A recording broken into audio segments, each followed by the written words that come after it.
नमस्कार मित्रांनो, लग्नानंतर होईलच प्रेम या मालिकेच्या 19 ऑगस्टच्या भागात आपल्याला पाहायला मिळणार आहे की आता विक्रम नंदिनीला बोलत असतो की खूप वाईट वागली आहेस तू, अतिशय खालच्या स्तराला गेली, मला वाटलं नव्हतं की तू एवढं खोटं बोलशील. आता नंदिनी रडत असते आणि ती दीपककडे येऊन बोलू लागते की अरे काय ठरलं होतं आपलं, तू तर बोलला होतास की तू घरी येऊन सगळ्यांना सत्य सांगेल.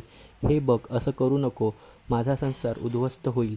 नंदिनी आता दीपक समोर हात जोडून विनवण्या करू लागते, पण मात्र दीपक म्हणतो की अगं तू बोलली होती तेच बोलले मी. नंदिनी म्हणते की दीपक खोटं बोलू नकोस. त्यावर दीपक म्हणतो की अगं तू तर बोलली होतीस वसुंधरा मॅडमच्या विरोधात साक्ष दे, मी तुझी जेलमधून सुटका करेल. कदाचित तुझंही माझ्यावर प्रेम तर नसेल ना, म्हणूनच तू माझी जेलमधून सुटका करणार होतीस. तर दीपक नंदिनीच्या चारित्र्याबद्दल बोलू लागतो. त्यामुळे नंदिनीला खूपच राग येतो आणि ती दीपकच्या कानाखाली एक वाजवते. नंदिनी म्हणते की मला माहीत नाही की तू का खोटं बोलतोयस, पण यामागचं सत्य मी शोधून काढणारच. तर नंदिनीचे हे रूप बघून सगळ्यांनाच खूप मोठा धक्का बसतो, पण मात्र नंदिनी आता सगळ्यांसमोर खोटी ठरलेली असते.